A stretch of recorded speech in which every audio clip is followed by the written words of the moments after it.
it's a pleasure to be back with everybody.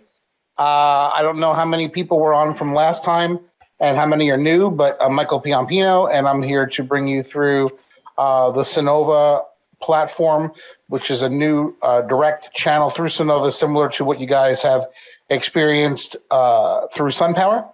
And we're going to walk through this Sonova platform real quick one more time again, just to make sure everybody has what they need to successfully produce a Sonova deal. So first and foremost, what I want you guys to understand is that if you already create the account here in the portal and then you send in a design request, if our design team doesn't know that you've already created that account, they're going to create a second one, and that creates some confusion. So the rule of thumb is use that design request link, send that in, fill it out with all the necessary information, and then my team will go ahead and create that new lead for you, right? So they're going to create that new lead, and they're going to create the account. They're going to go through title verification for you. They're going to pin it, and so on and so forth. So by the time they get through the whole process, they're going to give you something that looks like this. And I'll give you an example real quick. Let me pull up this one right here that I was just working on earlier today. And once you get a notification from my team, you'll get an email, and it'll have a picture of the design layout, the Aurora. And then when you log into your account underneath Open Leads, you'll see the account that you requested. And then you're going to see something like this, okay, which is basically the system designs. So normally you'll just have one unless you requested more than one. Sometimes, different size panel or, smaller system, whatever the case may be. But once you have the system highlighted in blue, that is what is going to control the pricing tool. So the pricing tool is very, very easy. It's very, very basic. All your different products that you can select, right? PPA, EZ, PPA, loan, and lease. Depending on the market that you're operating in, if it doesn't allow for a lease and a PPA, it'll only show you the options that are allowed. So once we select a finance type, and let's just say in this particular market, let's pull a lease. And then it'll ask you to select a term. Now, obviously, our leases are all 25 years. So that's going to default to that. Now, next box down here, you're going to see 3 different ways to price this job. One is EPC to dealer, okay? Second is dealer EPC per watt, and third is solar rate. So what does this mean? So basically, in this case, if you chose this first box, which is not the one that you'd really like to start with. Some people do it for comparative purposes, but it's not the ideal one. But I'm just still going to explain to you what it means. What it means is that, let's say you're in a competitive situation and a customer has a proposal and it's from, Sunrun or whoever, and it says, okay, well, this system cost is, total system cost $50,000. Well, that's the EPC. That's what this is, right?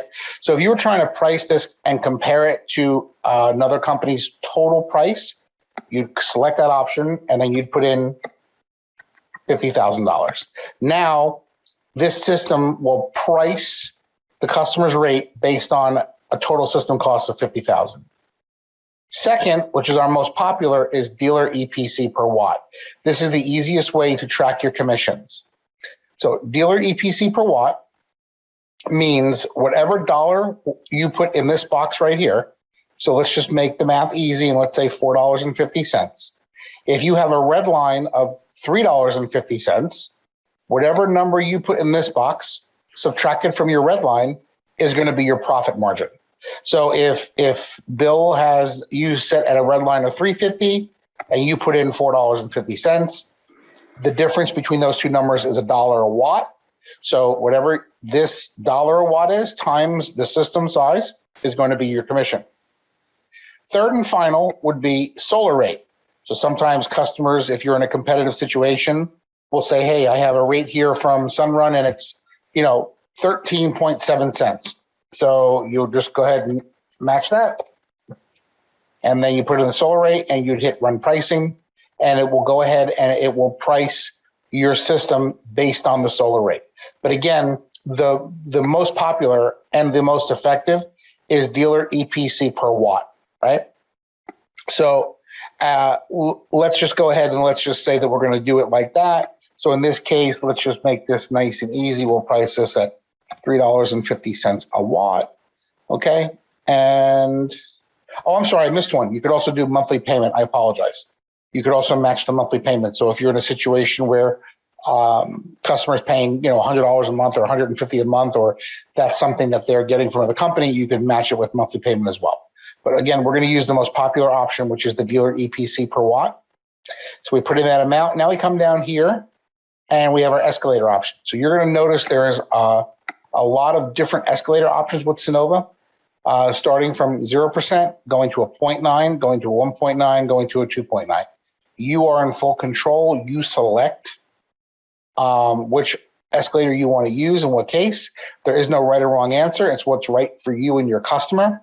Just know that the higher the escalator, the better the EPC. The lower the escalator, obviously, it's going to change the customer-facing pricing dramatically. All right, so let's just go ahead and price this out. And we're going to hit run pricing. So here we go. It spit out an analysis for us. So let's go down the line here and see what we got. So there's our amount that we put in there, right? $3.50. And it's telling us that the monthly Sonova payment for this customer is $190.88, right? And it's telling us that there's a leftover utility bill of $95.94. So we're not in 100% offset situation with this current customer. And then it'll give us the total monthly electric cost, which is going to be the Sonova amount plus the leftover utility bill. That'll equal the total number. Okay. Utility rate, year one savings, so on and so on. Now, if we were comfortable here, and this is what we wanted to do, we wanted to save this quote, okay, we would click add to save list, and then we would slide over down here, and we would click save one quote. If we don't do this, right, and you'll notice there's going to be an error message up here, and it's going to say, quote has not been saved and will only remain until session has ended. So if we don't save this quote and then go add the save list, save one quote, if we close out this browser window, next time we come back, this quote's not going to be here. And the purpose of that is just to make sure that we are saving quotes we want, discarding quotes that we don't want. So if this was comfortable and this is what we want to do, we would go ahead and we'd save that quote.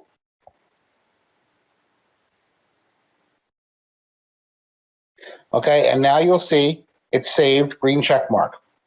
Now you'll see another option, which is right here, right? Add to customer view. Why is that there? Because we may run multiple quotes for this customer. We may run this lease, then we may want to try a loan. So we'll try a loan. We'll go 1.99%, right? We'll use that same price per watt. And let's go ahead and run a loan. Now we'll see what that looks like. So here's the loan.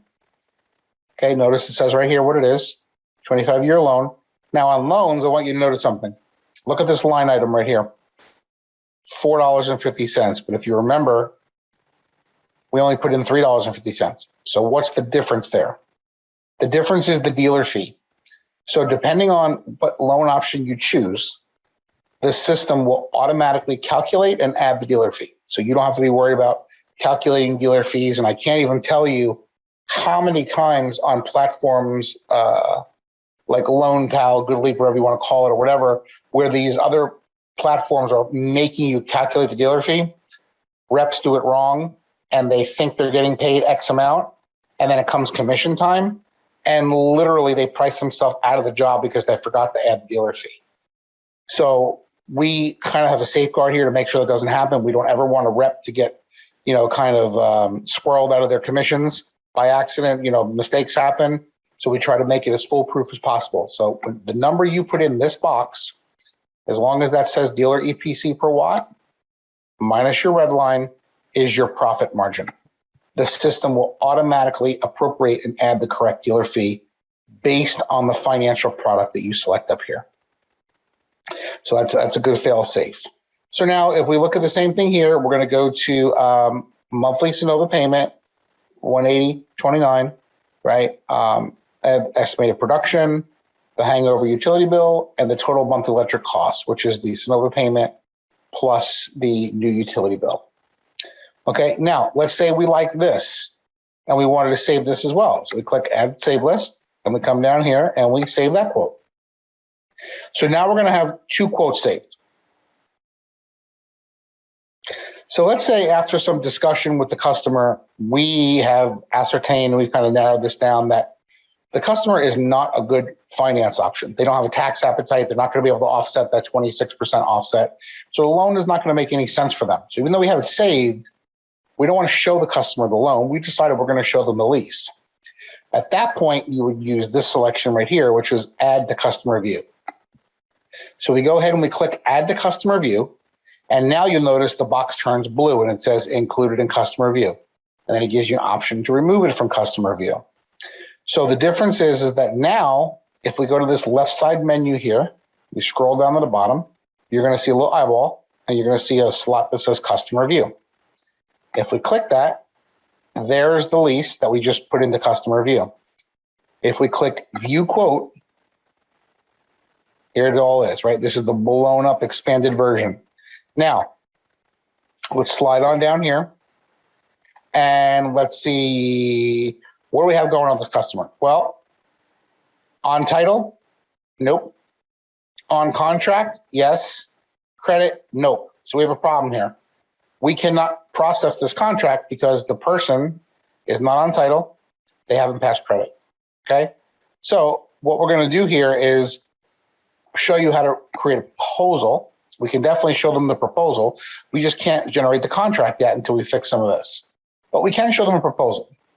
So there's 2 ways to show them this. One is to download it. And if we click that, it's going to generate the proposal right here on our desktop. It's going to ask us to save the proposal. Now remember, turn off your pop-up blockers. And I'm going to show you why in a second. And we have an error. Let's try that again.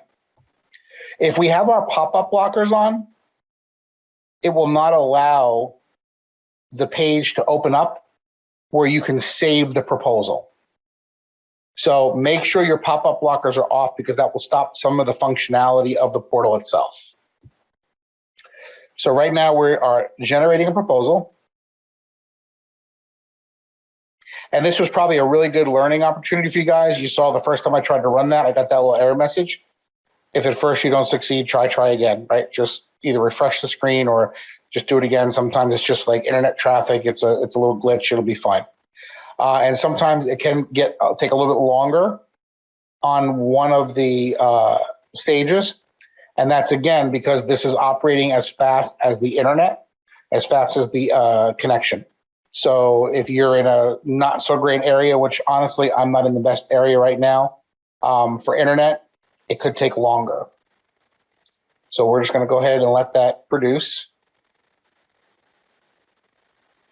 And hopefully this won't make a liar out of me and it won't be one of these errors that we get. Sometimes I may have to refresh the page. But I'll there you go. See, I exercise patience and here it comes. Now, at this stage of the game, if I had a pop-up blocker on, you're not going to get to this next stage. So this next stage is it's loading, right? And it's basically giving you a place to save it. So now your save window opens up. If your pop-up blocker's on, this window is not going to open. So I'm going to go ahead and save this and just take note of where you're saving it. Okay. Now, I now own this proposal. This proposal is on my desktop. If I'm doing a virtual, I can open it up. I can share the screen just like I'm doing with you guys, or I can email it to the customer, or I can do both, right? So that's the option of the first one I showed you, which is generate proposal. I could do that again. If I needed to do it again, I could do it again if I'm on another computer or whatever the case may be. Now, if I click email, what it's going to do is it's going to email the proposal to the customer's email address on file. But we have a problem here, all right? What's the problem? Problem is that we don't have an email address on file. So how do we fix all that? We come back over here. So let's go back to partner view. And let's notice a couple things, right? We have title verification. We have credit verification. And we have contact information. So Why are these left blank? Well, sometimes when you guys send in design requests, you don't have this information yet. You don't have a phone number, you don't have an email. Luckily, the Sonova system will allow us to produce an account and get things moving without these things. However, when it comes time to process it, we need to go back and we need to fix all this stuff, because in order to send out an agreement, we need 3 green check marks, right? 1 green check mark, title verification. 2 green check marks, credit verification. 3rd green check mark, contact information. So let's start from the top. It's showing us who's on title. So Sonova is initially, when we create the account, it's showing us the possibilities of people on title. So let's go ahead and let's run that title check. Okay, we verified it. Okay, it's 1 family, blah, blah, blah. Here's the contact on title. Let's select him and let's click save. Boom, we have a green check mark on title. Now, we would go to the credit verification, except one problem. We can't run credit because we don't have the proper contact information for Joseph. So how do we fix that? We go down to contact. And here we are, contact information. And here's the contact information that we're missing. So all we have to do is very simple, click edit. And once we click edit, notice his name is grayed out because we've already verified him on title, right? So now this is a safety feature. Now, at this point, we would go ahead and we would enter in the email, we would enter in the phone number, and once we did that, we would click save, and we'd have a green check mark on credit contact as well. Now, let's say this was a Spanish-speaking customer. Right here under contact information, under preferences, you notice that the language is selected in English. We could simply drop that down and change it to Spanish. And once we click save, now the entire customer's proposals, agreements, anything the customer needs to sign will be in Spanish. Now, do take note, if you create a Spanish proposal and the customer signs a Spanish agreement, then you must complete a Spanish welcome call. So when you call into Sonova, it gives you the option of 1 for English or 2 for Spanish. So if you have produced a Spanish agreement and you now proceed to the welcome call, please make sure that the welcome call you choose corresponds with the contract language that you've selected. Okay? So if we went ahead and did that and we updated this contact information, we'd have a green check mark here, which would then allow us to do the following. Head to credit, okay? Credit is very simple. Notice there's no email address here because we didn't do it yet. But if we did, the email address will be right here. Anybody who's on title and who's possible for passing credit is going to be up in this window. Right now, there's only 1 person, okay? Because that's the only person that's showing up on title. We haven't added another contact, so this is the person we're going to run credit on. So what we would do is once we have his contact information in here and we have a green check, under credit verification, we can run credit a couple different ways. The most popular way is simply by a date of birth. And you can do so remotely. Customer provides you with their date of birth. Notice here it says Social Security number optional. Let me explain to you why it's optional. We don't need a social to run credit. However, you could end up with the possibility of getting a no-hit or a pending. What does pending mean? Pending means that something that we've entered, name, address, phone number, date of birth, if we're not using a social, it means that they can't verify this customer to the proper degree where they'll give them a credit pass. And then it's going to require further investigation. So if you get a pending, the easiest way to do is just at that point, drop the customer social in and run credit again. Another way to run credit is to just, once the customer's email is here, and it'll be there automatically when you put it in contact, you could just email them the credit verification link. That will go right to their email address. You are completely out of the mix. Customer fills it out, boom, and you're good to go. But one of our most popular is the date of birth. Some people get a little funny about asking for socials. I never had a problem with it. You know, if we're gonna get into a 25-year agreement, you're signing documents, you really shouldn't have any problem giving me a social. But, you know, as a softer approach, some people will try the date of birth first. So you'll go ahead, you'll enter the date of birth. You have to have an email address. You'll click Run Verification Now.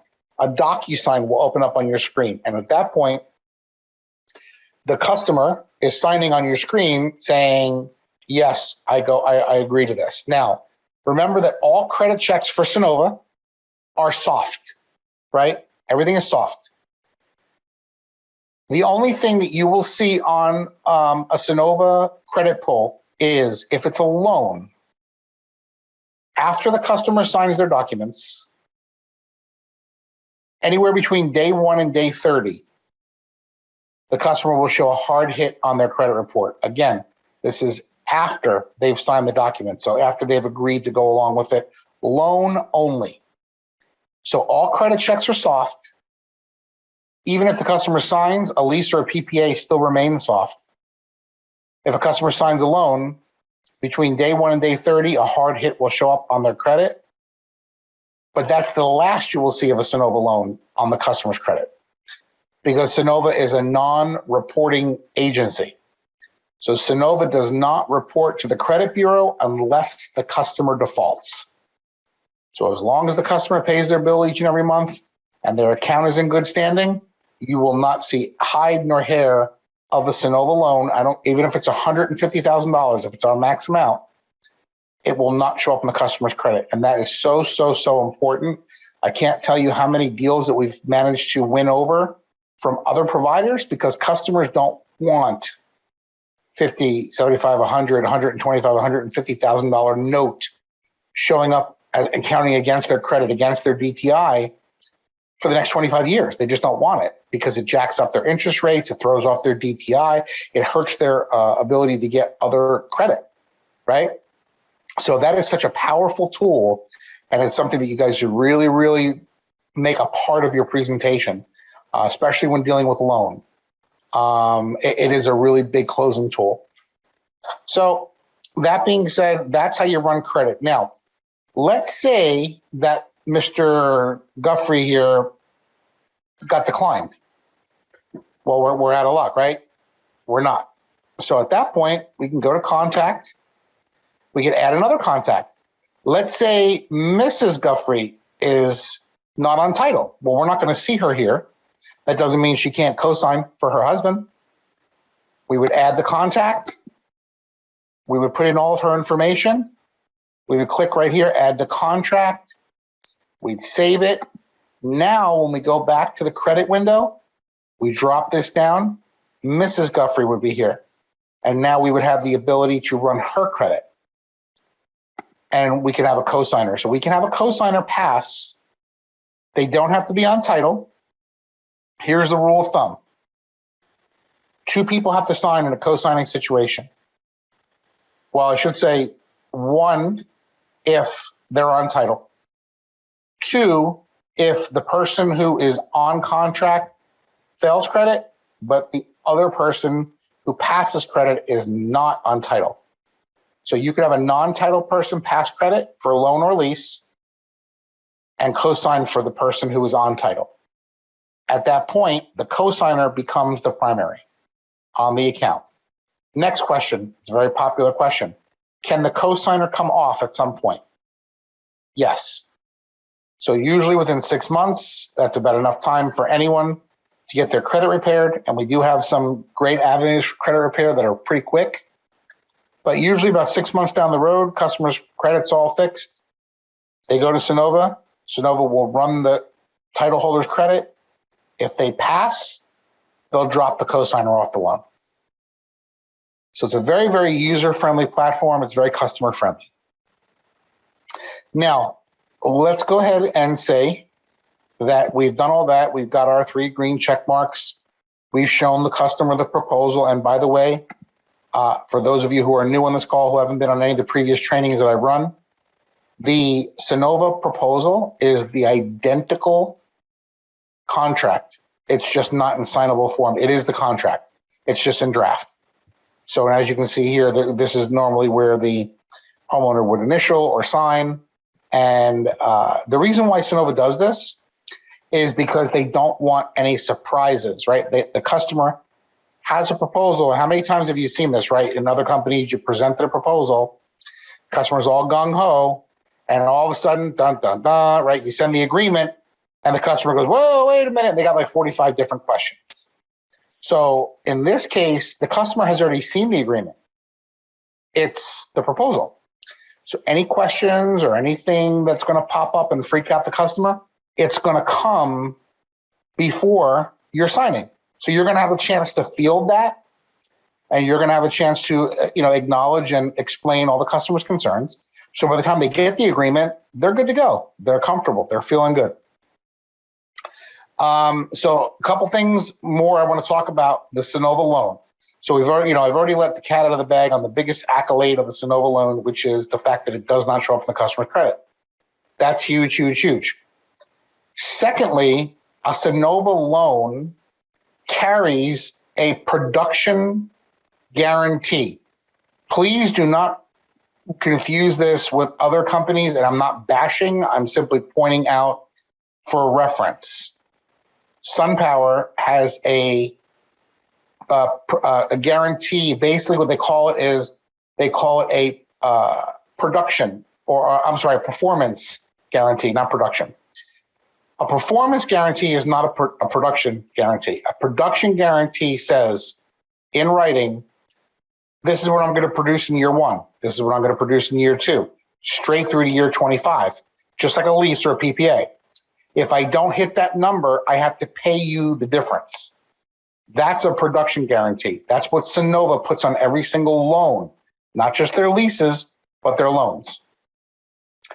A performance guarantee in companies like SunPower and others is saying, hey, we're going to tell you that this system is going to produce what it should based on the manufacturer specifications for the next 25 years.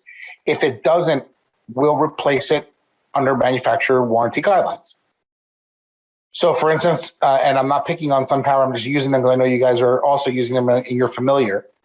So if you sell a SunPower panel with a 25-year performance guarantee, a SunPower panel, let's just say it's a 400-watt panel, and it's going to give you, 95% guarantee. So if that panel falls below that 95% production, right, they're going to go ahead and they're going to do a flash test on it. They're going to say, okay, panel's not working. Let's go ahead and get them a new one. But whatever power the customer lost is lost, right? They're not making up the difference in production. They're just saying if the panel falls below a certain threshold, we'll replace it. Well, what happens if it falls to 96%, right? It's still within tolerance, but the customer's still losing that percentage, and the customer's not getting reimbursed for it. With Sonova, it's a production guarantee. So they're actually taking an annual production year over year in writing and the agreement. And if Sonova doesn't hit those numbers, Sonova has to true up with the customer. So that's a very, very, very big accolade to the Sonova loan. And it's very unique to the Sonova loan as well.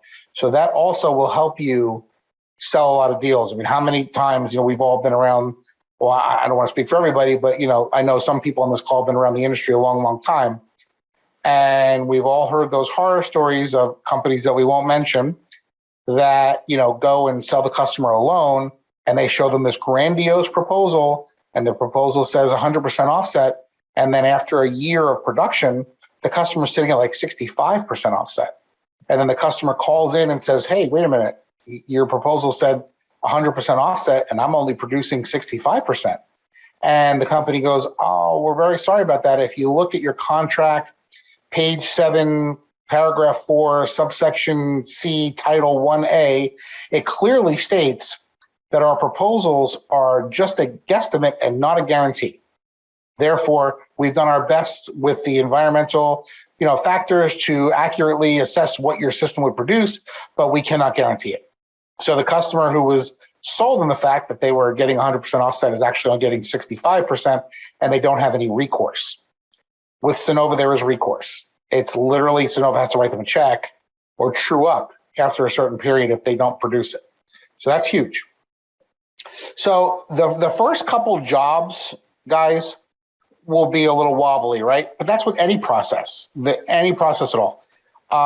There is no such thing as perfection on the first run out. And we expect that. That's why we're here to support. We're here to help. You can reach out to me. You can reach out to my support team. We're here to help. Our design team is very helpful. Matter of fact, on our design forms, request forms, it asks, are you a new rep? Are you a rep in training? The reason why we ask that is because if you are, they're going to take a little bit more time and make sure that they're handling you a different way than if you're a seasoned rep, right? Because you just might need some more help. You might have some questions and so on. Also, on the design request form, it asks for your manager. Make sure that you're putting Bill or Chris or whoever you guys report to, just put them as your manager. The reason why we do that is because if you are a new rep and you're going to need some help, we will CC the manager on the request as well. So the manager has visibility into the design request as well as the rep. And this is all so we can create that supportive environment to get you guys up and running and getting you what you need to do, right? So now, a couple things I want to go over with the Sonova welcome call. It's actually pretty benign compared to some welcome calls that I have been a part of. And, you know, for those of you who know my history, I have been with all of the major companies at one point or another, whether it be Sunrun or SunPower. So first and foremost, how Sonova does it is you're going to call in. You can call in with or without the customer. It doesn't matter because they're not going to speak to the customer on your three-way call. First, they're going to call in and they're going to verify you. And they're going to ask for your name and they're going to ask what company you're with. Okay, at that point, they're going to ask for some information about the customer. They're going to ask for phone number, email. That depends on the rep you're talking to. They'll ask for different information. Then they're going to go ahead and verify that they're going to ask to put you on hold for 1 to 2 minutes. They're going to come back on. And by the way, Sonova is extremely fast in answering the phone. Very, very fast. And they don't put you on hold. So they'll verify the account and they'll come back on and they'll reiterate that verification to you. And then they're going to say, okay, we're going to go ahead and call the customer now. Would you like a call back for an outcome?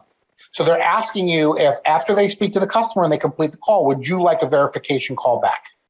So you can say yes or no. I usually say no, I don't need it as long as I'm speaking to my customer. And then what they're going to do is they're going to contact the customer based on the contact information that's in the portal. So please make sure that the phone number that you're using in the portal is a phone number that the customer will answer often and regularly, right? If a customer has a home phone, like my mom, she still has a home phone. Like I don't know why, but she does. And she has a cell phone.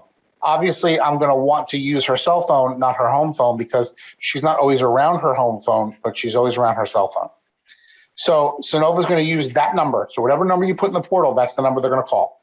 They're going to hang up with you. They're going to call your customer directly. So let's go over basically some script on what Sonova is going to ask your customer and what to expect from a customer perspective.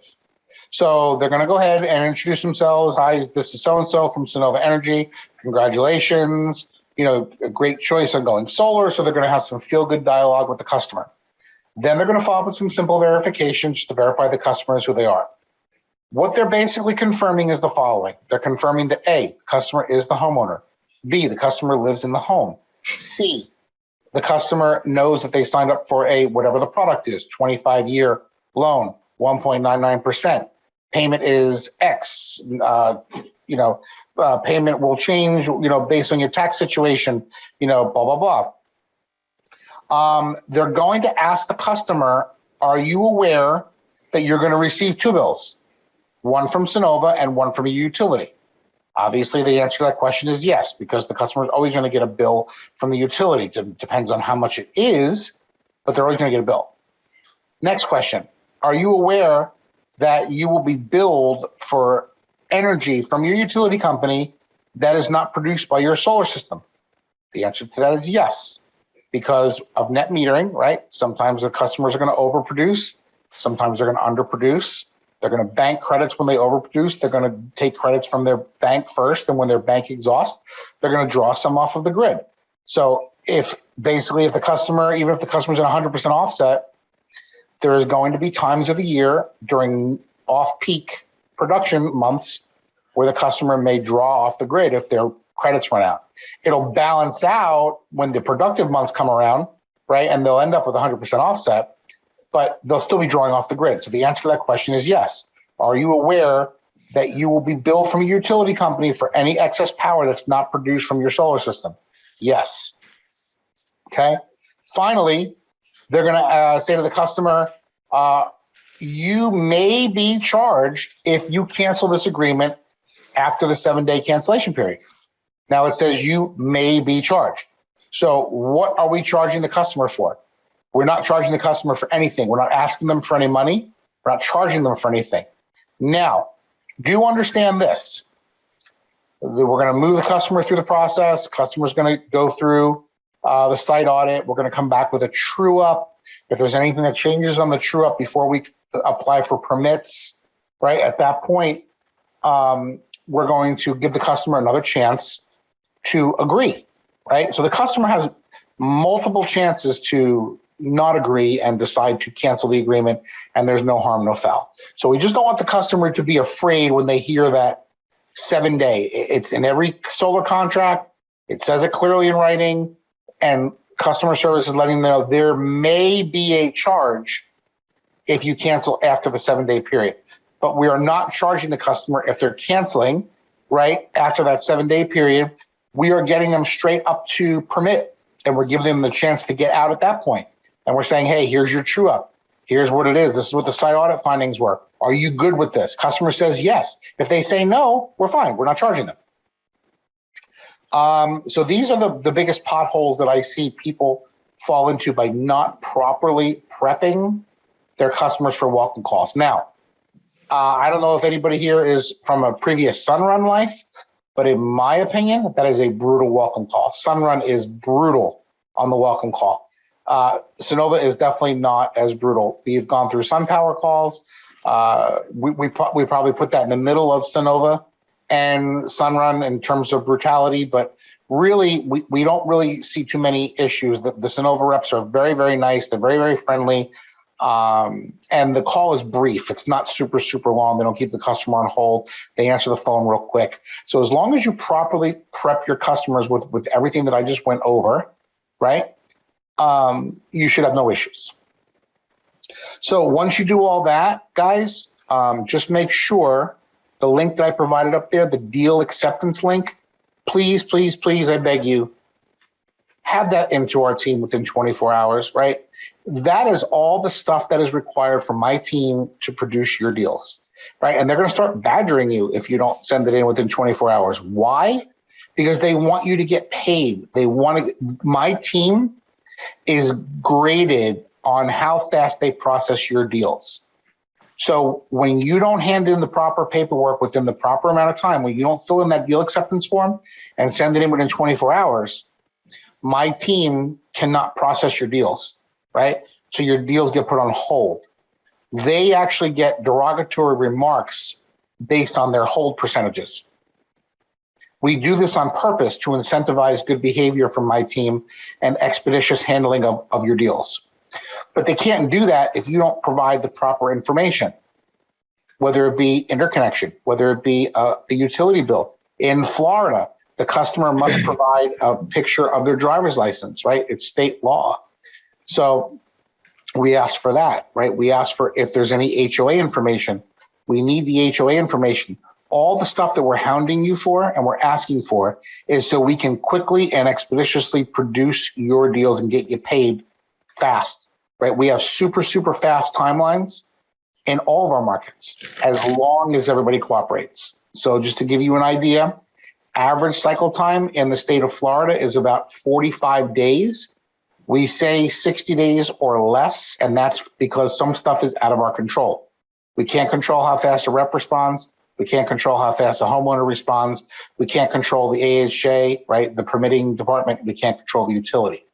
However, when we look at our gamut of jobs and we see what is our average timeline is 45 days. So average job in Florida, sign, glass on the roof, 45 days. And that's why we push. My team is incentivized by how fast they process your job. So that's a really, really good situation for all of us. So in the words of Jerry Maguire, right, help me help you. If we're bugging you for stuff, it's because we want to produce your deals. And in doing so, you get paid faster. So that's a win-win for everybody. Any questions that I can answer for you guys, I'm all ears. I'm here to help. Let me know how I can help you better succeed with Sonova.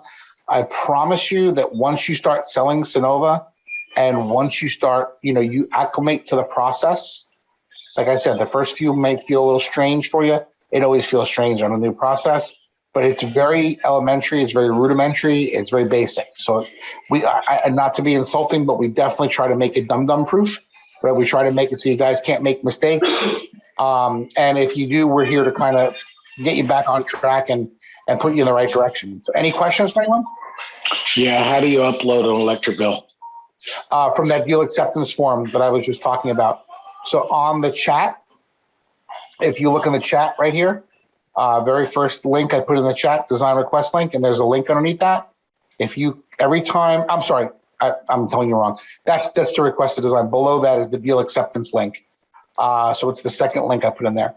Deal acceptance link, you click that, it opens up everything that we need to process the deal. You can upload right to that form, and as soon as you upload it, and submit, it goes right to my So I can use like HP Smart or even do the text like I did with Bill yesterday. I can take a text and take that picture of it, and it shows a yearly amount and plus just the last month's amount or something like that. Upload that into it, and that's good enough for them as far as what usage is yearly. Yeah. So when it comes to producing the actual deal, the utilities usually require the actual clear, legible photo of the bill. So if we require anything else, right, or if the utility comes back and says, hey, this is not good enough, we need this, my team will then reach out to you in an email and say, hey, they're requesting the following. Please get it to us as soon as you can, and then you can just attach it to the email. But in that form and that deal acceptance link that I put right there, that's where you'll have everything that you can upload to my team so they can produce your deal. Yeah, okay. The only reason why I brought that up was because my second customer is online with their bills and all that stuff. And man, if they made that app a pain in the butt to view and download the bill. Yep. Yeah, it's a pain in the butt. But anyways, got it done. Just needed to bring that up because Bill did it for me. I didn't do it by myself. No worries. And guys, when in doubt, reach out, right? I've put the contact information of my support team. I put the contact, we're here to help. The design team is here to help. We're here to help. If you run into problems, obviously always reach out to Bill and Chris, and I'm on call 24/7, 365. If they need something from me, they will ping me and I will respond back immediately. So we are here for your success. So whatever you guys need, let us know and we'll get you off the ground. We'll handhold you on the first few deals. There's no shame in the game there, right? It's all about getting glass to the roof, and however we can help you guys do that, we are glad to. Quick question. Sure. Looking at the deal acceptance form, it says this form is only for New Jersey, PA, Rhode Island, Connecticut, Massachusetts, and California. It doesn't list Florida. Does Florida have a separate form? We did have a separate form for Florida, but we kind of combined them because the volume was just so crazy. We had information coming in from multiple forms, and we found that it was just easier to miss one. So we've just kind of consolidated it down to one. So you can disregard that. It's just that on Jersey and New York, there's more stuff required than there is in Florida. So and I'm actually glad you brought this up, Mona. So if there is something on there that's a required field and it's just not pertinent to your market, just take a duplicate of whatever you uploaded, like take a duplicate of the bill and just upload it into the required field, just to get it through. But I think we've kind of removed any of the redundancies for required. It was just that with the volume of stuff that was coming in, when we had the forms separated, it was too much of a chance of missing one. So we consolidated into one form. Okay, thank you. Yep, no problem. Thank you. Yep. Anybody else? Awesome. Well, guys, again, I can't tell you how excited I am to, help aid in the success of this team. I've worked with Bill a long time, and, you're definitely in good hands. Anything Bill, Chris, anything they need, they can reach out to me, and I will be, on call for them. Whatever you guys need, I'll make it happen. My support team is there for you. The design team is there for you. We're here for your success. So I'm super excited to get you guys off the ground and launched, and anything I can do to help, please let me know. And again, thanks for having me on this meeting again. Appreciate it.